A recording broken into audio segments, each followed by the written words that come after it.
देखिए राजीव, निश्चित तौर पर प्रधानमंत्री फिलहाल तो फंसे हुए लगते हैं और भयंकर फंसे हुए लगते हैं। अब बात यह है कि वो इससे निकल पाते हैं कि नहीं निकल पाते हैं, ये उनकी कुशलता पर निर्भर करता है। फिलहाल तो जो है जो परिस्थितियां बन रही हैं उसमें पूरी तरीके से प्रधानमंत्री नरेंद्र मोदी फंस गए हैं और प्रधानमंत्री को फांसने में उनके अपने लोगों का भी बहुत बड़ा हाथ है। मतलब विपक्षी एकता जो हो रही है उसने फांसा है वो तो अलग का है ही, अब उनके ही एक मुख्यमंत्री ने उनको फंसा दिया पूरी तरीके से। तो पुराना कांग्रेसी मुझे लगता है राहुल गांधी से कोई संपर्क हो गया होगा और राहुल गांधी ने को समझा दिया होगा तो उसने मोदी जी का काम लगा दिया। तो कुछ भी हो सकता है इस राजनीति में।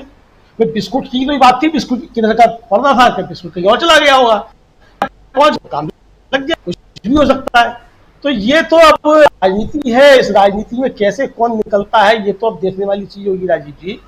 कुल मिला के फिलहाल जो भारतीय जनता पार्टी के सामने परिस्थितियां बन रही हैं, खासतौर से प्रधानमंत्री नरेंद्र मोदी के सामने बन रही है, क्योंकि भारतीय जनता पार्टी का मतलब कुछ है नहीं, प्रधानमंत्री नरेंद्र मोदी भारतीय जनता पार्टी है, थोड़े बहुत कुछ बचे हैं, मतलब दो ही लोग हैं सब मिला करके। तो अब इनके सामने परिस्थितियां बहुत ज्यादा गंभीर होती जा रही हैं। एक तो राजीव जी है कि जिस तरीके से अमेरिका से प्रधानमंत्री लौट करके आ रहे हैं, तो अब वो किस तरीके से यहाँ आकर के अपना बखान करेंगे, क्या वहाँ जीत करके आए हैं, क्या वहाँ हार करके आए हैं, ये अब देखने वाली चीज होगी। किस तरीके से भारत के लिए बहुत कुछ जो लेकर के आए हैं, बहुत कुछ दे करके आए हैं, आगे आप बताएंगे प्रधानमंत्री अपना करेंगे। लेकिन प्रधानमंत्री जो है एक जो है वो पलीता लगाया है राजीव जी, अपनी जो है वो 70 साल की भारतीय जनता पार्टी जो है उनकी मतलब जनसंघ मिला करके उसकी राजनीति पे।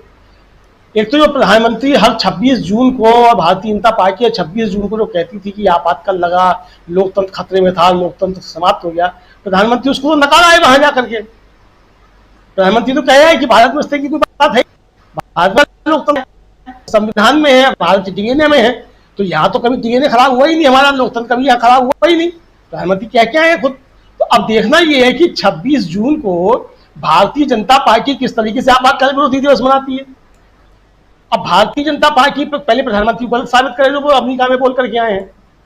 तो अब ये प्रधानमंत्री मतलब जो बोल के आए उससे खुद ही फंस गए या भारतीय जनता पार्टी मतलब फंस गई, आप कुछ भी एक तरीके से कह सकते हैं।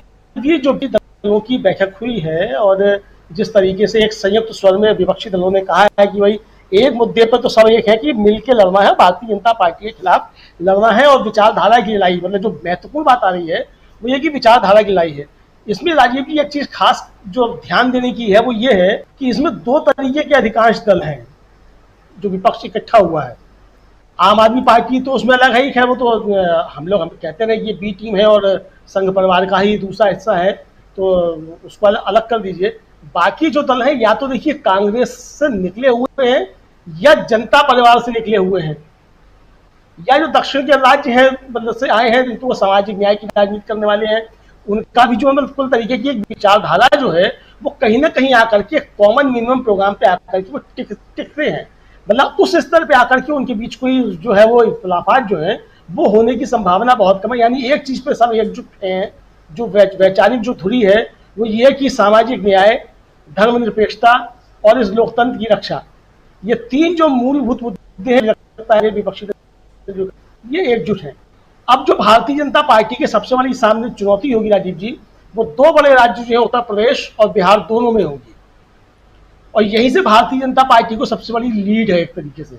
उत्तर प्रदेश में जो समझा जा रहा था कि भारतीय जनता पार्टी बल्ले बल्ले है, अब इस बैठक के बाद भारतीय जनता पार्टी के सामने चिंताएं बहुत बढ़ गई हैं और प्रधानमंत्री नरेंद्र मोदी को दूसरा घर जो है वो ढूंढ ही लेना चाहिए बनारस की बजाय अब कहीं जाकर के।